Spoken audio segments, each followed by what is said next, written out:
The Soul Redeemer, Chapter 8b, Inside My Mind. The Tabernacle. After a strange encounter inside her mind, Nicole began experiencing very disturbing feelings, dreams, and pictures that made no sense at all. She tried to ignore them, but when they began taking over her mind and emotions, even during her waking hours, she became worried. She was afraid to tell anyone about them because she thought she was going crazy and that they would put her in a mental institution. She knew enough to know that if that happened, they would drug her, and drugs held an especially frightening place in her mind. Nicole decided to talk to Lynn about what was happening and take the chance that she would have her committed, but Lynn told her that she was fine. She wasn't crazy, that Jesus was just getting ready to do some important work in her. It wasn't the best news because Nicole wasn't sure that she wanted any work done, but she did agree she wanted to be whoever Jesus created her to be. So Lynn told her not to read anything except the Bible and began giving her homework, looking up scriptures that taught her what God said about everything she was feeling, remembering, and dealing with. Every time Nicole called Lynn in a panic, she always pointed her right back to the truth of God's Word. One morning, as Nicole opened her Bible for her daily time with God inside her mind and spirit, she suddenly found herself outside in a very busy, noisy, dirty, chaotic place.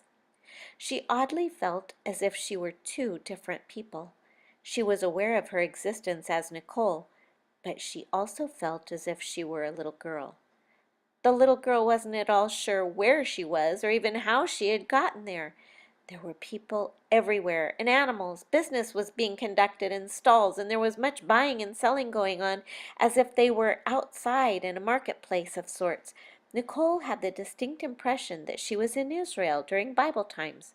No one noticed her, and everyone seemed to know what they were about except for her. She realized she was standing near a door in a wall, and cautiously she lifted the latch, opening the door a few inches. As she drew close to peer inside, a wave of indescribable peace washed over her. It was such a welcome contrast to the chaos around her that she found herself wanting nothing more than to be inside this place of peace. She saw no one in the building, and without waiting another second, she silently slipped inside. She stood quietly, taking in her surroundings. It was a large, beautiful room, furnished with a rocking chair that stood beside a fireplace in one corner, a table that was sitting near a closed door on the other side of the room, and in the middle of the room were 7 large gold lampstands that were on either side of a rather large stone structure that resembled an altar. The girl was afraid that at any moment someone would find her here and tell her that she had to leave. She could not imagine ever leaving this place, especially if it meant she would have to go back into the world outside that door. She decided she would rather hide here forever than to go back, so she ducked under the table and sat very still. For the next 3 days, inside Nicole's mind, the girl rested under the table while Nicole went about her normal routine of life, also aware that somehow a part of her was in a safe place that she imagined was something like the tabernacle described in Scripture. On the first day, the girl experienced a moment of panic as the door next to the table opened, and a man in a long white robe entered the room, closing the door behind him. She held her breath in hopes that he would not see her there, and she watched him as he carried a large black bag over to the altar, set it down, and poured red liquid all over it. He raised both arms up toward the sky and breathed out a large, breathy sigh. Fire came from somewhere, and he watched it until the bag was completely burned up. Then he began polishing the lampstands while singing a song in a language she did not know, but that was strangely familiar and comforting to her. After he was finished, he scooped up the ashes, placed them carefully in a small golden box that was inlaid with jewels, and he carried it with him as he walked past her hiding place and back through the door from which he had entered. The next day was the same, except that this day the black bag he carried to the altar was much smaller. On the third day the black bag was even larger than the first one, and each day, when he placed the bag on the altar, He covered it with the red liquid and went through the same routine. The girl had become comfortable in her hiding place and was very surprised when on the third day, as the man came close to the table, instead of opening the door and going back into the other room, he stopped and knelt down and looked at her with the most beautiful eyes she had ever seen. His face was kind, and he smiled and said, "Hello, little Nicky. I thought it was time for me to welcome you to my home. I want you to know that you do not have to leave, and no one is going to tell you to go. On the contrary, I have waited a long time for you to come to me and find my rest. I am so very glad you're here now, and I hope that you will choose to remain here with me. You're welcome to stay under the table as long as you like, and you're free to explore and enjoy the riches of my kingdom when you are ready to." With that, he stood back up and disappeared behind the door as he had done every other day. The words of the man were like liquid love that filled up her being and drove out all her fear. Yes, she would stay, and she would learn about this man and his home. It would become her home now. Nicole had come to realize that the things the girl was experiencing were somehow connected to her. Since the girl had entered the tabernacle, peace had come over her own spirit, and the plaguing images and fears had stopped tormenting her. Several weeks went by, and the girl was learning the songs the man sang as he burned the black bundles and polished the lamps. She noticed that there were days when there were several bundles and others when there were none. On those days it seemed that the man was especially quiet and spent extra time and care polishing the lampstands.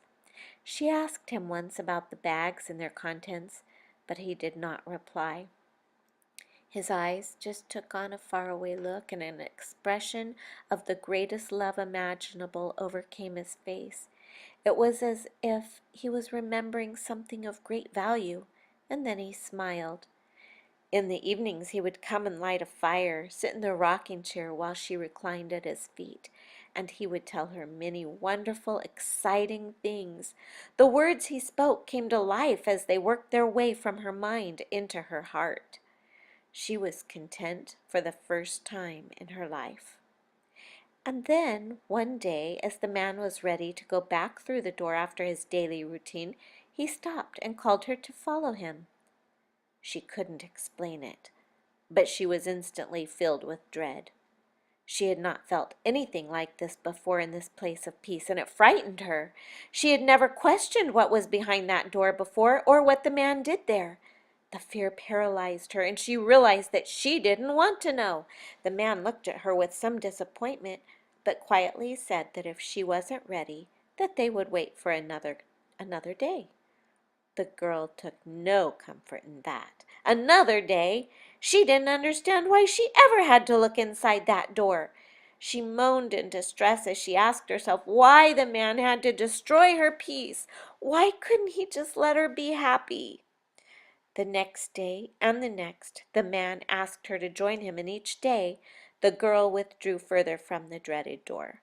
And it wasn't just the door that she was avoiding, it was the man as well.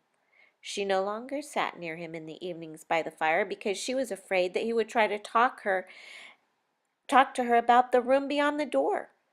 Isolation, fear, anger, and rebellion were fast becoming her companions in this place where she had once lived in such contentment and love with the man. There was no peace now. It was a bit of a surprise when, upon waking up many days later, to find that she had slept beside the other door, the one that she had been so desperately eager to come through in order to enter this place of peace. It was an even bigger shock to realize that she had begun to think about going out through that same door, back into the place of chaos and filth. Despair overcame her as she realized that she had no hope of peace left in this place as long as the man insisted that she look inside the dreaded door.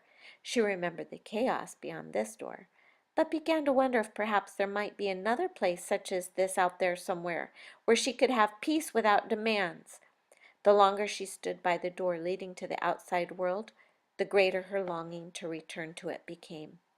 She began to remember with fondness some of the things she had experienced out there, to deceptively believe that it wasn't really as bad as she remembered, and she began to think that the answer to her quest for peace could be found out there after all. Nicole was also experiencing fear and despair. She had begun to relate with little Nicky, and more their feelings were becoming connected. She found that she was in the tabernacle too, and that she was just as afraid of the room as Nicky was. Her desire to run out the door was as intense as the girl's. The two stood together contemplating their options when the roof suddenly lifted off the room and a violent wind swept through it. Instead of turning and running out the door to escape the danger of being carried away when in the wind, both girls cried out in fear for Jesus, the man whom they loved. And suddenly he was there beside them. Little Nicky ran into his open arms and began to cry. He quietly said, "Peace, be still." And it was. The ceiling fell back into place, and Jesus picked up little Nicky, then reached out and took Nicole's hand in his. Jesus led them over to the rocking chair in front of the fire, and still holding Nicky, he sat down and began to rock with Nicole sitting at his feet. For a long time they were quietly sitting, enjoying the peace after the storm, and the presence of the man, his love and safety. Finally he asked, "Do you still want to leave?" Nicole and the girl answered together slowly, "We don't think we ever really wanted to leave. We just don't want to go inside that room. Why do you insist that we go there?" "My beautiful girls," he replied, "do you remember when you asked me about the bundles that I carry out of that room and burn?" They nodded, and he continued, "It is time for me to answer your question, but you cannot know the answer until you're willing to face your fear and look into that room." He paused for a moment, then asked, "Do you know how much I love you? Do you realize that in your fear you have run from my love? It's caused you to doubt me and has placed you in a very vulnerable position. You are safe when you're in my love, but my love requires surrender, trust, and obedience. I know that this fear wants to cause you to run away from my love so that you will be enticed and ensnared by your enemy. He does not want you to continue to live in my presence, to listen to my words, or to look in the room, because when you do, you will begin to know truth, and truth will set you free. You will overcome the hold the enemy has on you, and you will become strong and no longer defenseless against him." Both understood his words. They thought about what they wanted and realized that more than anything, they wanted to be close to him. They realized that the peace they so strongly desired was connected to him because he was peace, and that they were the ones who had isolated themselves from peace through their rebellion. Nicole trembled when she thought about how close they had come to walking back out into the world where her spirit knew there was no peace. Little Nicky buried her face in the man's strong shoulder as she asked, "Oh, please forgive me for not trusting you, for being angry and rebelling against you. I am afraid of the room, but I will choose to trust you. I know I can't live apart from you any more." Jesus smiled and looked lovingly at Nicole. "And what about you, Nicole? Are you willing to face what lies beyond the door? Will you trust me and allow me to help you overcome this fear so that we will not be separated again? Will you believe that I want only what is best for you, and that the plans I have for you are good and not for evil, to give you a future and a hope?" Nicole knew that this was a pivotal moment in her life. She somehow knew that little Nicky could not enter the room without her, that if she refused to face what was behind it, she would be walking away from her relationship with Jesus and would be entering into that world of fear, confusion, chaos, and terror with no heavenly help. She knew she would be signing her own death sentence of mental illness. "Jesus, Am I crazy? I just have to know, Nicole cried out. Then Jesus laughed. It was the laugh of an indulgent father. The world may very well label you crazy, my little Nicky, just as they do me, but I can promise you that if you will trust me, I will lead you into an abundant, fulfilling life of love, joy, peace, patience, kindness, goodness, gentleness, faithfulness, and self-control. Does that sound crazy to you? Nicole was deep in thought. Jesus had called her little Nicky, and she suddenly realized something else. There were no longer two of her, just the one. She was little Nicky, and she was Nicole, one and the same. Integrated. That was the word that filled her mind.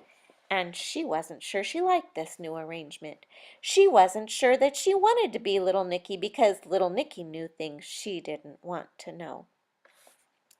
Jesus, of course, knew very well what was happening in Nicole's mind. Nicole, you are one with little Nicky. However, the integration is not quite complete.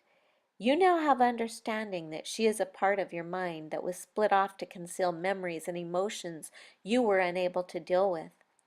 Integration will be complete once you come to a place of knowing and accepting her memories and emotions as your own. Jesus saw that Nicole was struggling to accept this fact. Then he continued, "It is time for you to make a choice. You can walk in the way of truth and light, which is to accept little Nicky and all she's carried for you, or you can refuse to accept her, which is the same as choosing darkness. I can protect you if you choose truth. You must either allow me to reveal these things and help you overcome them, or you may continue in the darkness of dissociation. But I warn you, if you choose the darkness, it will consume you, because the time of my protection over the things hidden in the darkness of your mind is coming to an end." Little Nicky also understood the change that had occurred within Nicole. She was experiencing feelings of immense relief. She felt as though for the first time in her life her job of protecting Nicole and blocking memories from her mind would be easier, for with integration and protection from Jesus, certainly Nicole would be able to share in holding on to the weight of the past. With great anticipation that came from carrying a much too large of a burden for much too long of a time, she began to share a particular memory. This was more than Nicole was ready to handle, and she began to feel as if she were drowning in pain. Jesus immediately spoke to Nicole and told her that she needed to take control and stay in control, that she needed to talk to little Nicky and let her know that she would indeed relieve her of her job and would accept the memories that she carried, but that Jesus would be the one to help her know what Nicole was ready for and what she was not. Jesus asked for the keys of their memories, and they both readily agreed to allow him to bring them up in his time and way. Nicole's pain stopped, and he lifted the exhausted girl up and carried her through another door that she had not noticed before, just off to the side of the fireplace. He laid her on a little bed that was just her size and covered her with a cozy blanket. Then he sat down beside her in another rocking chair and began to play a song on the harmonica while he rocked. Nicole closed her eyes, and peace washed over her like a song. As she drifted off to sleep, she was sure she heard angels singing a Reba Rambo song. Sweet Jesus, peace, water so free, flowing from him to you and to me.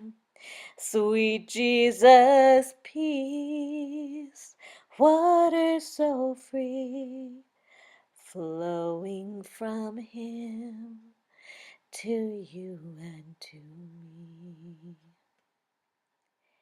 In the morning, Nicole woke with renewed purpose. She rose up out of the little bed and went in search of Jesus. When she found him, she ran to him and fell at his feet. Jesus, there's no other way I can live. I need you and I want you more than anything. I choose to surrender to you and to trust and obey you even when I'm afraid and I don't like it. I do believe you know what I need. I certainly don't. I feel like I don't know anything anymore. It seems like my world, as I have known it, has just been demolished and I feel so helpless. Without you to guide and protect me, there is no life. So please, Jesus, help me. Jesus reached down and pulled Nicole into a loving embrace, then laughed delightedly and said, "Well, there's no time like now to face your fears." He released her, then turned and began to walk toward the door. Nicole stood and watched him open the door and stand beside it as he had so many times before, waiting for her to follow him. This time, the fear of separation from the one she loved outweighed her fear of the unknown, and she began her journey toward the open door.